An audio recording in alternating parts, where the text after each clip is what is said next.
आपने इस अति महत्वपूर्ण विषय पे मुझे अपनी बात कहने का मौका दिया और क्योंकि ये दिल्ली से जुड़ा हुआ बिल है तो मैं आपसे उम्मीद करूंगा कि मेरे ऊपर थोड़ी कृपा आपकी होगी। मैं अपनी बात विस्तार से रखना चाहता हूं।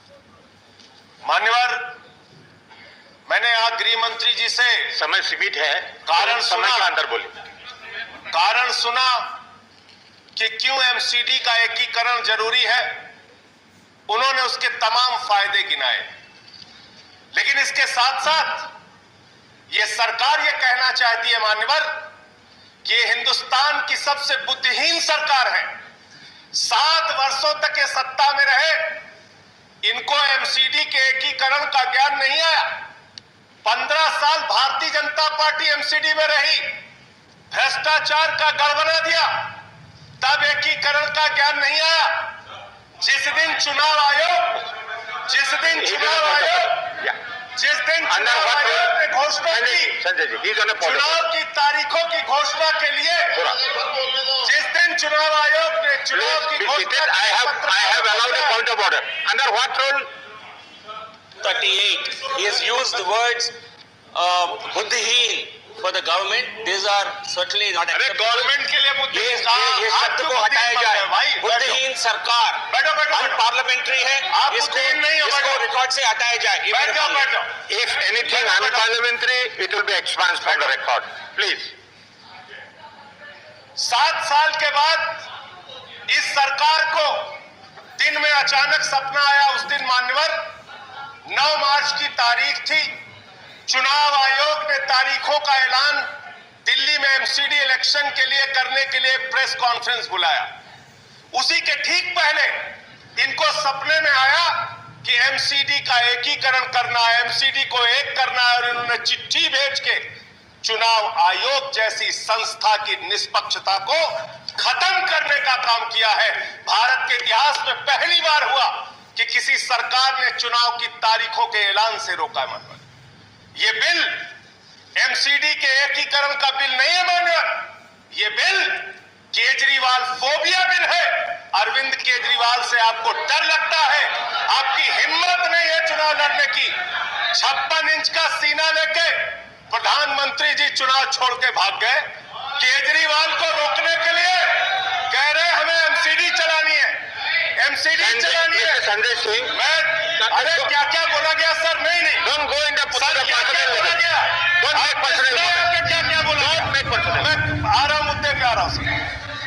मान्यवर, ये केजरीवाल फोबिया बिल है। केजरीवाल से इनको डर लगता है। रात के सपने में इनको केजरीवाल आते हैं।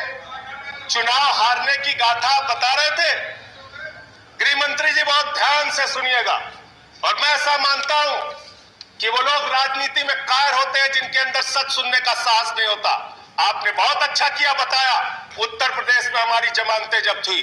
बहुत अच्छा किया बताया आपने कि गोवा में हमारी जमानत जब्त हुई, उत्तराखंड में हुई। मैं सोच रहा था 51 से निकालूंगा तो आप ज्यादा शर्मिंदा हो जाएंगे, लेकिन मैंने कहा बात से ही शुरू करते हैं। शुरू कर रहे हो सर। ये 80 में चुनाव में लड़े, तमिलनाडु में 0 सीट आई।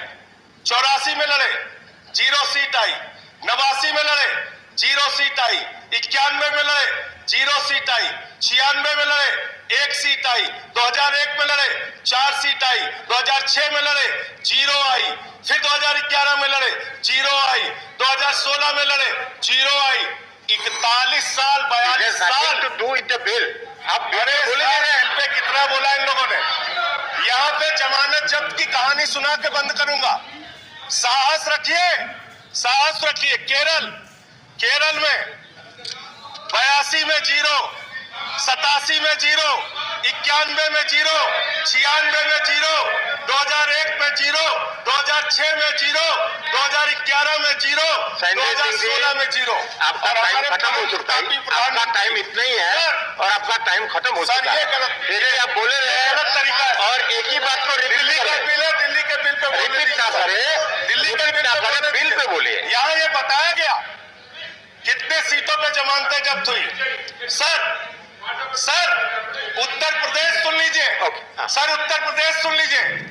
2012 में 10 साल पहले तो बिल है तो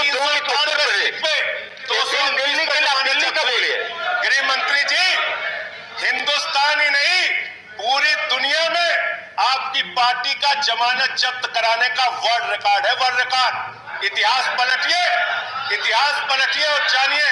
और मैं आपको बताता हूं, परम प्रतापी प्रधानमंत्री आदरणीय नरेंद्र मोदी जी पंजाब गए सर प्रचार करने, 73 सीटों पे लड़े ये लोग, 54 सीटों पे वहां इनकी जमानत जब्त हुई। अब एमसीडी बिल पे आता हूं। सर आप खत्म, इन्होंने कहा कंक्लूड कीजिए। सौतेली मां, ये गृह मंत्री का शब्द है सर। गृह मंत्री के शब्दों का जवाब नहीं दूंगा सर। सौतेली मां उन्होंने कहा। सौतेली मां कीजिए, सौतेली मां कौन है? आप दूसरे बात बोले जा रहे हैं। सौतेली मां कौन है? सुनो जरा ध्यान से। 2014-15 में दिल्ली को मिला 325 करोड़, 2015-16 में 325 करोड़, 2016-17 में 325 करोड़, 2017-18 में 325 करोड़, 2018-19 में 325 करोड़, 2019-20 में 325 करोड़। सर जब से आम आदमी पार्टी की सरकार बनी है, लाखों करोड़ रुपए का टैक्स दिल्ली की जनता देती है, मात्र 325 करोड़ रुपए आप हर साल देते हैं। और हमने एमसीडी को कितना दिया? माननीय गृह मंत्री जी जरा 2 मिनट ध्यान से सुनिएगा। एमसीडी को सर आप वाइंड अप कीजिए, सर टाइम खत्म। देखिए मुद्दे पे बोल, आप कहिए तो मुद्दे का कोई आप कहिए तो नहीं बोलते, टाइम आप कहिए तो नहीं बोलते। दिल्ली से जुड़ा हुआ मुद्दा, ये मुद्दा भी नहीं सुनने के, एमसीडी का मुद्दा तो सुनने दीजिए सर। आखिरी एक मिनट आपको दे रहा हूं, आखिरी एक। ऐसे करोगे तो फिर कोई बोल नहीं पाओगे। इतना कमजोर मत समझना, इतना कमजोर मत समझना। एक आदमी नहीं बोल पाओगे, एक आदमी सदन चलने नहीं पाएगा। ये ठीक बात, कायरता वाले काम मत करो, ठीक नहीं, कायरता के काम मत करो। तो सर मैं ये कहना चाहता हूं, 20% एक्सपांड किया जाए, दिल्ली ने दिया, एक्सपांड किया जाए, जो हेडिंग वर्ड्स है ये इसको एक्सपांड किया। सर खत्म कर रहा हूं। सर हमने इनको 2016-17 में 2700 करोड़ दिया, 2017-18 में 3224 करोड़ दिया, 2018-19 में 3444 करोड़ दिया, 2019-20 में 4756 करोड़ दिया, और इस बार इनको 6000 करोड़ रुपए से ज्यादा धन इनको दिया। Thank you, thank you. अरे सर अब हो गया, अब हो गया। ऐसे नहीं, खत्म कर रहे हो, ऐसा नहीं है। कंक्लूड कर रहे हो सर। मैं आपको 5 मिनट पहले मैंने खत्म कर रहे हो, कंक्लूड कर रहे हो सर। सर कंक्लूड कर रहे हो, नहीं सर कंक्लूड कर रहा हूं, अंतिम पॉइंट खत्म कर रहा हूं सर, खत्म कर रहा हूं सर। मैं सिर्फ इतना कहना चाहता हूं कि अगर आपको चुनाव नहीं लड़ना है, चुनाव से भागना है, तो इस बिल का नाम मैं फिर आपको सजेस्ट कर रहा हूं, केजरीवाल फोबिया बिल रख दीजिए। और अंत में एक लाइन कह के खत्म करूंगा सर, खत्म कर रहा हूं। श्री राम जी, ये बिल आपके खत्म कर रहा हूं बिल्कुल। ये बिल खत्म हो चुका है। आपके कायरता की कहानी लिखेगा, ये बिल आपके भगोड़ेपन की कहानी लिखेगा, ये बिल आपके संविधान को कुचलने की कहानी लिखेगा, ये बिल आपके द्वारा चुनाव आयोग को समाप्त करने की कहानी लिखेगा। और आप सर रखिए, आप बैठ जाए, आप बोलिए।